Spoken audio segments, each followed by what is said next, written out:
अस्सलामुअलैकुम। Hope so आप सब लोग फिट हो गए, मज़े में हो गए। ठीक है, सर्दियाँ एंजॉय कर रहे हो गए। It's a winter season.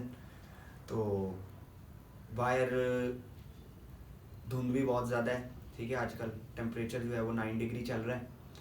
Last time 9 degree देखा था मैंने। हो सकता है 5, 4, 5, 6, ठीक है, जितना भी हो। तो इस सुहाने मौसम में हम लोग एक सुहाना सा टॉपिक लेके आए हैं। आप लोगों को इंशाल्लाह सिखाएंगे।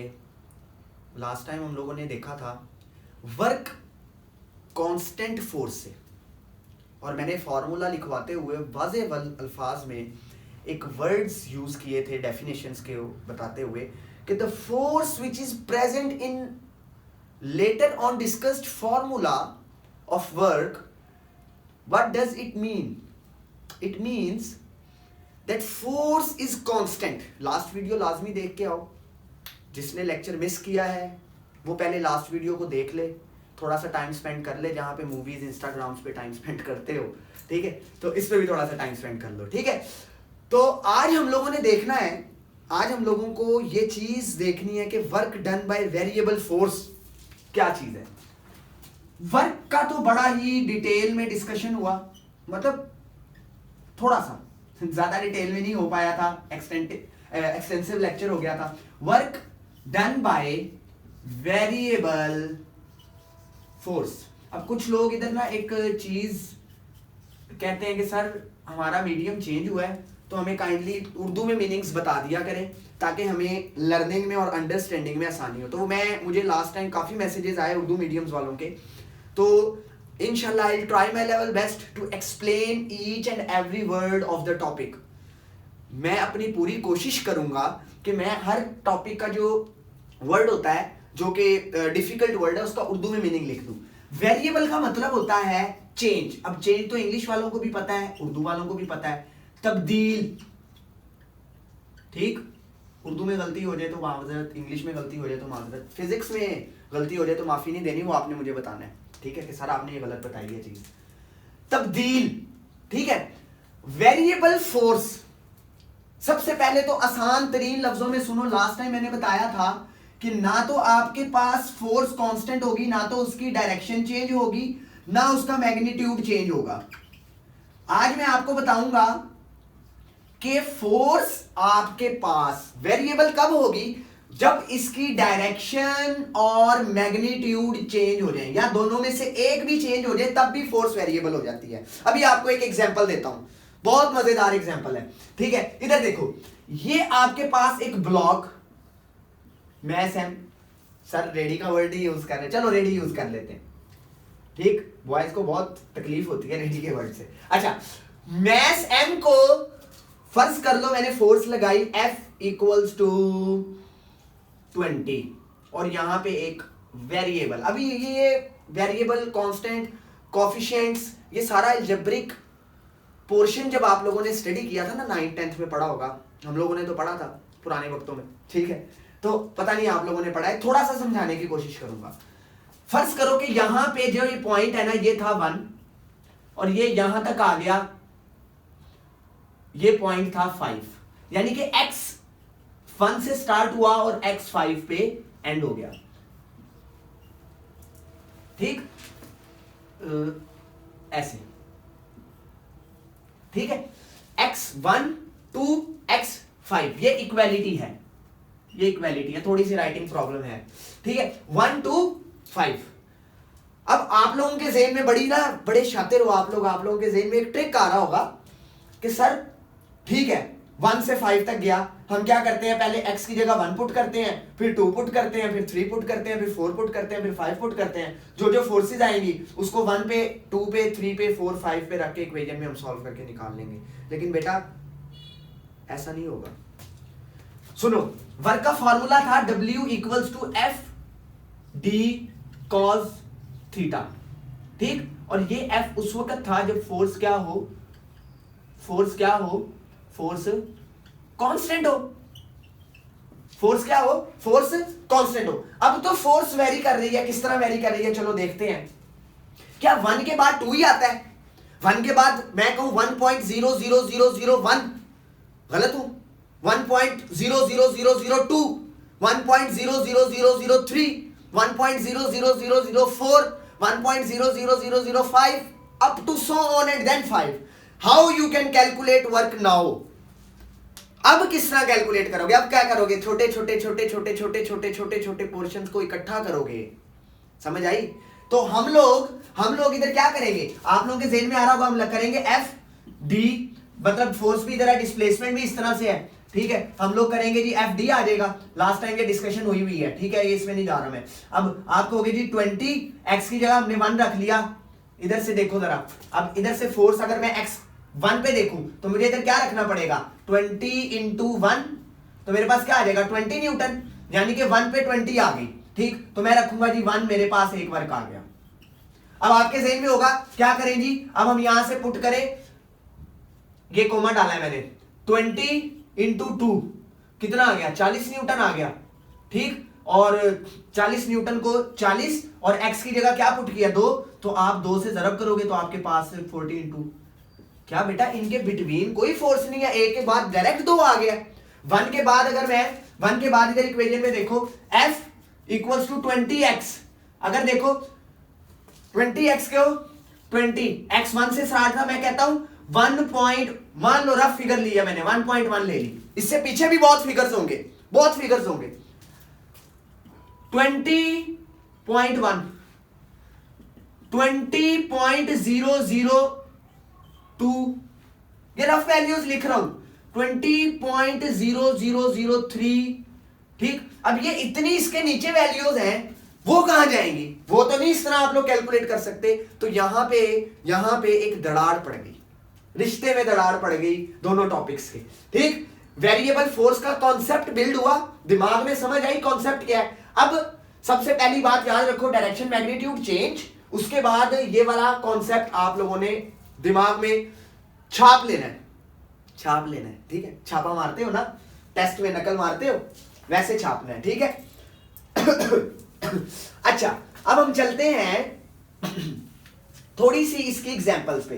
अब आपको लेके आता हूं टॉपिक के ऊपर, अब हम लोग जल्दी से एग्जांपल्स लिखते हैं। देखो, फर्ज करो कि मैं कहता हूं मेरे पास एक रॉकेट था। रॉकेट की मोशन तो आप लोगों ने पढ़ी है, उसकी डिटेल में कोई नहीं जा रहा मैं। थर्ड चैप्टर आपके पास रॉकेट प्रपल्जन, ठीक है। रॉकेट की मोशन जो थी, हमारे पास रॉकेट जो था, जिस तरह ये फर्ज करो कि रॉकेट है, क्या टाइम वेस्ट करना है मैंने, ये रॉकेट, इस रॉकेट पे नीचे ग्रेविटी एक्ट कर रही है, ग्रेविटी डाउनवर्ड एक्ट कर रही है। अब इसको इंजन स्टार्ट हो गया, इसने ऊपर को मूव करना है, अब थ्रस्ट फोर्स, ठीक है। याद करेंगे हम लोग पिछला, बेटा ये जो बाकी वीडियोस देखोगे उसमें इंशाल्लाह ये आप लोगों को जल्दी वो टॉपिक्स भी अपलोड कर दिए जाएंगे, ठीक है। अब जो ग्रेविटी के अगेंस्ट जो वर्क हो रहा है, अब मुझे बताओ हर पॉइंट पे एक चीज, इनवर्स स्क्वायर लॉ, अभी आपको एब्सोल्यूट ग्रेविटेशनल पोटेंशियल एनर्जी में इंशाल्लाह वो बताऊंगा, बड़ी डिटेल का 2 लेक्चर्स पे टॉपिक होगा वो।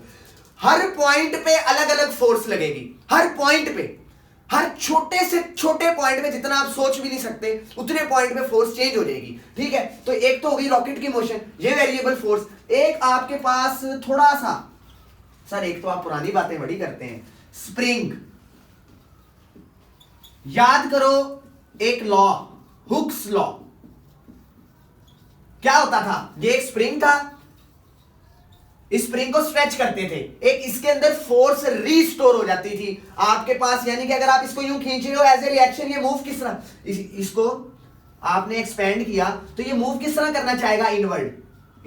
अब जब यहां से यहां पे एक्सपेंड किया तो कम फोर्स रीस्टोर, इसकी ज्यादा हर पॉइंट पे जितना फोर्स आप उसके ऊपर कर रहे हो, वर्क उसके ऊपर कर रहे हो, उसका आपके पास फोर्स जो है स्टोर होने की जो कैपेसिटी है वो चेंज होती जा रही है। तो ये भी आपके पास वेरिएबल फोर्स।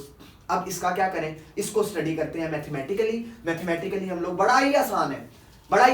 हल क्या है? हल एक ही, वैसे तो हल इसका इंटीग्रेशन भी होता है, ज्यादातर इंटीग्रेशन ही आप लोग पढ़ोगे, लेकिन अभी आप लोगों का इंटीग्रेशन से ताल्लुक नहीं है, तो मैं आप लोगों को बताता हूं इसका हल क्या है। हम लोग एक चीज देखेंगे, एक लाइन, एक पाथ है। फर्ज कर लो कि हमारे पास, अच्छा पाथ जो है, पाथ, आप लोगों को पाथ का ये पता होना चाहिए जो पाथ बॉडी कवर कर रही है, ठीक है, बॉडी कवर कर रही है। फर्ज करो कि आपके पास ये पाथ ऐसे है, ठीक है, ये पाथ ऐसे है, ये पॉइंट मान लो ए पॉइंट से मूव करता हुआ रॉकेट को ही ले रहा हूं मैं, रॉकेट को ही ले रहा हूं, बी पार्ट पे आया। अभी मैंने बताया कि हर पॉइंट पे फोर्स ने चेंज होना है, हर पॉइंट पे फोर्स वेरिएबल तब्दील होना है, फोर्स ने क्या होना है, तब्दील होना है। ये ऊपर मिटा रहा हूं, मेरा बोर्ड छोटा है, मैं कंजूस हूं तो मुझे जगह चाहिए, ठीक है। अच्छा, ए से बी तक, ए से बी तक, तो हम करेंगे क्या, दो काम करेंगे। सबसे पहले तो डिवाइड, किसको डिवाइड करना है, इस पाथ को डिवाइड करना है, divide the path, divide the path of displacement, of displacement, ये जो डिस्प्लेसमेंट का पाथ है ऑफ डी इंटू, किस तरह करेंगे, into an short interval, an short interval, ठीक है। बहुत, अब ये शॉर्ट इंटरवल कितने हो सकते हैं, कितने हो सकते हैं, और कहां पता लगेगा कि इतना ही शॉर्ट इंटरवल रखना है, उस चीज को देखो, उस चीज को देखो। आपके पास हम लोग एक चीज अभी बताई कि हर छोटे छोटे पॉइंट पे फोर्स चेंज हो रही है, हर पॉइंट पे फोर्स चेंज हो रही है। इसका मतलब क्या, इसका मतलब ये कि हम लोगों ने वो पाथ को, उस पाथ की लेंथ को इतना तो छोटा रखना है कि दूसरा पॉइंट, इंतहा का important point, force F, F is approximately, बेटा हम लोग हमेशा अप्रोक्सीमेट, ये वर्ड लिखना नहीं भूलना आपने, अप्रोक्सीमेटली, ये ए लिख दिया है, मेटली constant in each interval. Force जो है वो हर इंटरवल में कांस्टेंट रहनी चाहिए, अप्रोक्सीमेटली कांस्टेंट होनी चाहिए। और कितने, अब हमें तो नहीं पता कितने बनेंगे, एन इंटरवल्स कह दिया, एन जितने भी हो सकते हैं, 10, 20, 24, 1000, 2000, कुछ भी वैल्यू हो सकती है। तो हम इसको क्या करेंगे, एन पाथ्स में, और N equal paths, divide the path of D in N short, यहां पे एक लाइन लिखो, इक्वल पाथ्स, पाथ इक्वल होने चाहिए, ये नहीं है कि आपने, और वो आपको पता लग जाएगा कि हमारे पास शॉर्ट इक्वल पोर्शन में हम लोग देखेंगे कि अप्रोक्सीमेटली कांस्टेंट फोर्स रहे, ठीक है। तो ठीक है, ठीक ठीक, ये और ये, ठीक है। यहां से देखो तकरीबन आपको एक चीज नजर आ रही होगी, ये इतना छोटा पाथ है कि डेल्टा D1, इसको मैं क्या कह सकता हूं, डेल्टा D1, डेल्टा का मतलब ही स्मॉल होता है, डेल्टा की जगह आप लोग वैसे एक और चीज भी यूज कर सकते हो, लेकिन अभी आप लोग डेल्टा पे रहो, डेल्टा D1, इसको मैं कह सकता हूं डेल्टा D2। अब ये पाथ मैंने एज्यूम किया कि इतने छोटे हैं, इतने स्मॉल है, इतने स्मॉल है कि हर जगह पे लगने वाली जो फोर्स है वो आपके पास क्या होगी, वो आपके पास कांस्टेंट होगी, यानी कि F1 जहां तक कांस्टेंट, F2, अभी आपको एक चीज नजर आएगी, ये F3, ठीक, और चलते जा रहे हैं F4, F5, F6, F7, F2 so on, और लास्ट आपके पास n पाथ आता है, तो यहां पे ये फोर्स ऐसे Fn आ जाएगा, ठीक। और यहां पे जो ये आपके पास डिस्टेंस है ये होगा डेल्टा Dn। अब हम मान सकते हैं ये जो F1 है, ये F2 है, ये F3 है, ये Fn तक, ये सारी की सारी फोर्सेस, ये सारी की सारी फोर्सेस क्या है, ये सारी की सारी फोर्सेस आपके पास कांस्टेंट है, अप्रोक्सीमेटली, सॉरी वर्ड नहीं यूज, खुद बोल रहा हूं मैं, अप्रोक्सीमेटली कांस्टेंट है। अब हम कह सकते हैं कि हर एक इंटरवल पे W equals to F dot D। Now it is the condition where we can apply the formula of work F dot D. So अब हम क्या करें, अब हम लोग करेंगे जी W1, इसको मैं मान लूंगा W1, यहां पे वर्क 1 कैलकुलेट किया, यहां पे W2 कैलकुलेट किया, 3 कैलकुलेट किया, और अप टू सोन Wn पे पहुंचे। अब बस कहानी खत्म, इतनी ही थी। F1 dot D1। ठीक है, एक लाइन लिखवाई थी नोट में, अभी ग्राफ में जाके एक्सप्लेन करता हूं। ठीक, इसको हम लिख सकते हैं F1 D1 cos थीटा 1। अब ये cos थीटा की कहानी सुनो, ये डिस्प्लेसमेंट है यहां तक। ठीक है, इस पाथ में आपके पास ऐसे जा रहा है ना D, और फोर्स कैसे जा रही है, A ऐसे जा रही है। ठीक है, तो डेल्टा D1 इस तरह है और F1 इस तरह है, तो इनके दरमियान में जो एंगल होगा थीटा 1, इनके दरमियान में एंगल जो होगा theta 2, theta 3 up to so on theta n। ठीक है, हर जगह पे जब वेरी कर रही है तो एंगल भी तो वेरी करेगा, तो थीटा 1। इसी तरह अब ये नहीं लिखूंगा मैं, डायरेक्ट लिखूंगा F2 आपके पास जो डिस्प्लेसमेंट है वो शॉर्ट इंटरवल है, तो इसको मैं लिखूंगा डेल्टा D1। ठीक है, डेल्टा D1, तो F2 delta D2 cos theta 2। ठीक ठीक,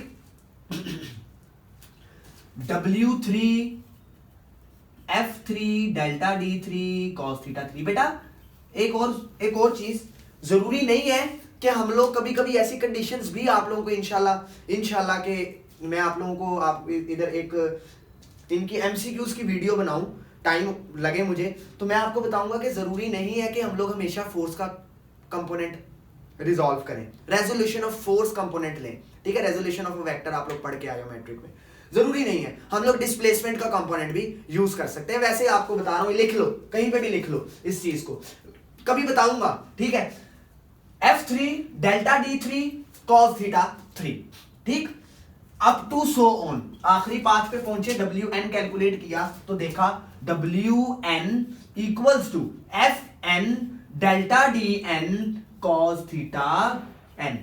ठीक है, अब क्या करूं मैं, अब मैं क्या करूं, यहां पे मैं एक काम करता हूं, W टोटल लेता हूं, 1 का वर्क, पाथ 2 का work, up to so on, और WN का वर्क कैलकुलेट कर लेता हूं। ठीक है, W1 यहां पे देखो, F1 सॉरी ये है F1 del D1 cos theta 1, F2 del D2 cos theta 2, F3 del D3 cos theta 3। तो यहां पे जब मैं पुट करूंगा F1 cos थीटा 1, ठीक, del D1 plus F2 cos theta 2 del D2 up to so on, कहां तक जा रहे हैं, Fn cos theta n delta DN। बेटा कोई चीज एम्बिगुअस ना रहे, मैंने आपको फिर बताया। अब ये cos थीटा यहां पे लिख लो, बाद में लिख लो, सेम बात, लेकिन यहां पे जो आपके पास कंपोनेंट है वो फोर्स का कंपोनेंट है, ये बात याद रखना, फोर्स का कंपोनेंट है। ये जो फोर्स है ना, ये इस तरह कंपोनेंट, मान लो कि अगर आपके पास डिस्प्लेसमेंट ऐसे होता, ठीक है, और फोर्स फर्ज कर लो कि आपके पास डिस्प्लेसमेंट ऐसे होता और फोर्स ऐसे लग रही होती, ठीक है, आप डिस्प्लेसमेंट का कंपोनेंट भी ले सकते थे। ठीक है, ये कभी बात करूंगा। ठीक है, तो यहां पे कोई चीज एम्बिगुअस नहीं रहनी चाहिए आपको। ठीक है, क्योंकि हम लोग फोर्स का कंपोनेंट ले रहे हैं, इसलिए हम लोग लिख रहे हैं F1 cos थीटा 1, ठीक है, F2 cos theta 2 delta D2, Fn cos theta, इनके x नहीं है, ये n है। अक्सर बच्चों को ये x लगता है, मेरी लिखाई में मसला है, ठीक है, n है। ठीक है, जब इनको सारों को जमा करते हैं ना, जमा करने का एक मैथ्स वाली टर्म आएगी इधर, हम लोग इधर एक चीज यूज करते हैं, समेशन का वर्ड। मैथ्स वाले जो फर्स्ट ईयर की मैथ्स के अंदर 6.11 सीक्वेंस सीरीज वाले चैप्टर में जाके स्टडी करोगे, वर्क टोटल समेशन कहां से, समेशन कहां से, कौन सी वैल्यू से स्टार्ट हो रहा है, ये वाला कॉन्सेप्ट समझना जरा। F cos theta del D, ये कॉन्सेप्ट समझना जरा। देखो पार्ट 1 से स्टार्ट हुआ तो एक वैल्यू का नाम दूंगा इधर मैं, I equals to 1 and reaches to, lower value कौन सी है, लोअर लिमिट कौन सी है, लोअर लिमिट इसकी है I इक्वल्स टू 1, और अपर लिमिट कौन सी है, n, maximum value n। Mean यहां पे बच्चे बहुत ज्यादा पजल होते हैं कि I की वैल्यू हमेशा 1 से स्टार्ट होगी, नहीं, I वैल्यू आपके पास जो I है ना, I स्टार्टिंग वैल्यू है, ये कहीं से भी स्टार्ट हो जाती है। हाँ, n जो है वो एंडिंग वैल्यू। फर्ज कर लो कि आपको उसने इंटरवल्स दे दिए 10 से 20, 10 से 20। यहां पे ये चीज देखो, आपके पास 10 से उसने इंटरवल दिए 20, आपको उसने कहा कि 10 से 20 इंटरवल के दरमियान फोर्स को वर्क को कैलकुलेट करो। अब क्या करोगे आप लोग, लिखोगे I इक्वल्स टू 10। इसको लिखोगे किस तरह, इसको देखो जरा, इसको इसी को इधर लिखवा रहा हूं, work total summation I equals to 10 and which is to 20। Summation भी बोलते हैं, ठीक है। और इसको सारी वैल्यूज को सम अप करना इस निशान से, इसको हम शो करते हैं इस सिंबल से, सॉरी, ठीक है। तो ये आपके पास क्या है, ये आपके पास समेशन है, ठीक है। ये चीज समझ आ गई। ये कॉन्सेप्ट बहुत इंपॉर्टेंट है, ये वाली चीज समझना, क्योंकि जब ग्राफ में जाते हैं हम लोग, ग्राफिकली में काफी बच्चे आई को 1 ही सब्स्टिट्यूट करके कैलकुलेशन करते हैं। जब कहीं पे भी कंपटीशन के अंदर आपके पास, या कोई भी आपका एंट्री टेस्ट होता है, उसके अंदर आपके पास जो वैल्यू है वो ग्राफ में दी होती है, तो वैल्यू आप लोगों ने देखना है कि कहां से स्टार्ट हो रहा है, ठीक है। ये हो गई बात। अब हम लोग थोड़ी सी बात कर लेते हैं ग्राफिकली की। ग्राफिकली के बाद ये टॉपिक हो गया एंड। आज बड़ा ही छोटा सा और मजेदार टॉपिक था, ठीक है। पता नहीं आप लोगों को समझ आती है कि नहीं, लेकिन मैं अपनी पूरी ट्राई करता हूं कि मैं कोई चीज एम्बिगुअस ना रहने दूं। एम्बिगुअस का मतलब होता है कि मैं आपके ज़हन में कोई क्वेश्चन ना रहने दूं, ठीक है, कोई ब्लरनेस ना रहे। जिस तरह धुंध में ब्लर हो जाता है ना, आजकल बहुत धुंध है। कॉफी शॉफी पिया करो मेरा लेक्चर सुनने से पहले, क्योंकि काफी बच्चे ये एतराज करते हैं, सर 25 से 30 मिनट का लेक्चर, 35 मिनट का लेक्चर हमने एक उसमें नहीं सुन सकते, हमें 2 दफा में सुननी पड़ती है वीडियो। तो मेहरबानी करके कॉफी शॉफी पिया करो, इट बूस्ट्स अप्स और इट मेंटेन्स योर एनर्जी, ठीक है, ऑफ माइंड। अच्छा जी, ग्राफिकली, ठीक है, ग्राफिकली को हम लोगों ने स्टडी करना है।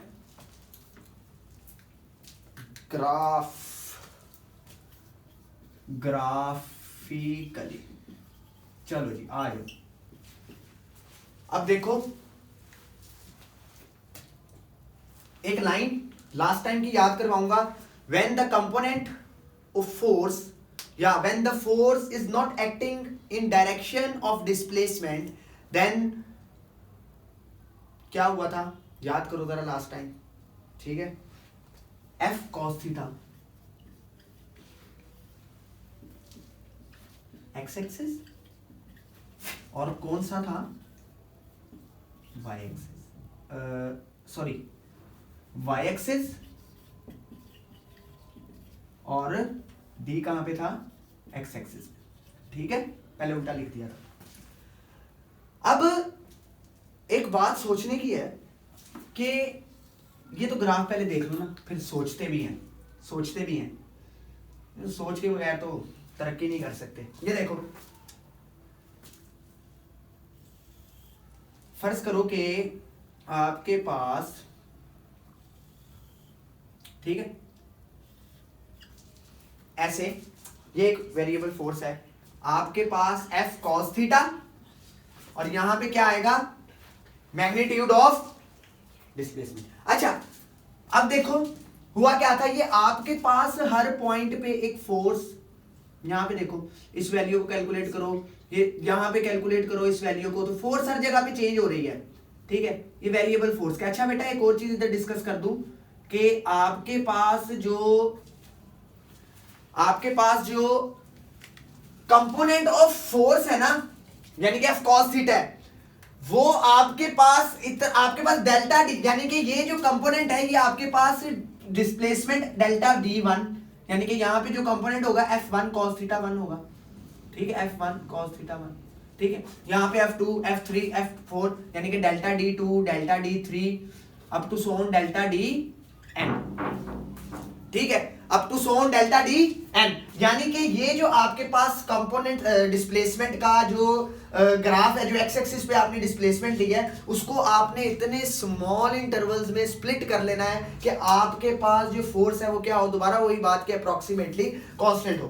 Then you can calculate the graph to the work through the graph. But I have a question here कि अगर मैं इस डिस्प्लेसमेंट को बढ़ा दूं तो मेरा वर्क कैलकुलेट एक्यूरेटली होगा, या इसको मैं कम कर दूं तो मेरा वर्क जो कैलकुलेशन ऑफ वर्क है वो एक्यूरेट होगा। तो इस चीज को स्टडी करो। देखो मैंने कहा कि हमारे पास the graph is showing that the displacement is subdivided into equal n number of paths, and that n number of paths delta d1 up to so on delta dn, and at each interval the force is exerting and it is exerting as a approximately constant force। यही मैंने बातें पीछे भी बोली हैं अभी। तो delta d1 delta d2 delta d यानी कि हर पाथ पे एक कांस्टेंट फोर्स लग रही है। वो कांस्टेंट फोर्स लग रही हो तो आपके पास कांस्टेंट फोर्स को आप लोग तो कैलकुलेट कर सकते हो, ठीक है। रेक्टेंगल से एरिया अंडर द रेक्टेंगल आपके पास क्या देता है, आपके पास वर्क देता है। लास्ट वीडियो जाके देखो तो आपके पास 1 2 3 4 up to so N number of rectangles बनेंगी। तो आप क्या करोगे, आप इनको सारों को ऐड अप करोगे and then you will calculate the work. इनको सारों को कैलकुलेट ऐड अप करोगे तो आप इनको ऐड करोगे, सब आप लोगों के पास क्या आ जाएगा, आप लोगों के पास वर्क आ जाएगा। लेकिन इधर एक to calculate work more accurately what you have to do, more accurately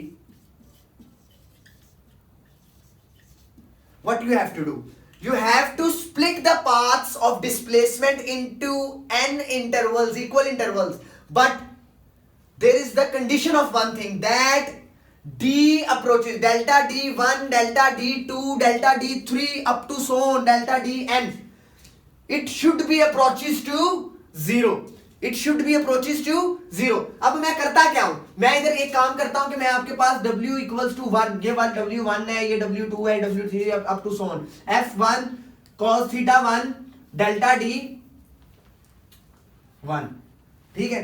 इसी तरह अप टू सो ऑन में सारे रेक्टेंगल्स को क्या करता हूं मैं, यहाँ पे इसको मैं f1 cos थीटा 1 लिखता हूं, f2 cos थीटा, सारे रेक्टेंगल्स को ऐड अप करता हूं तो मेरे पास वैल्यू आ जाती है। लेकिन एक चीज है, एक चीज बताने वाली ये है कि आपके पास delta d approaches to 0 at particular instant. इसका मतलब you have to calculate instantaneous work and then add it and then you can get work more accurately. तो हम लोग क्या करते थे, इंस्टेंटेनियस वेलोसिटी भी पढ़ी, इंस्टेंटेनियस एक्सेलरेशन भी पढ़ा। उसके अंदर हम लोगों ने एक चीज देखी थी कि आपके पास जो एट पर्टिकुलर इंस्टेंट,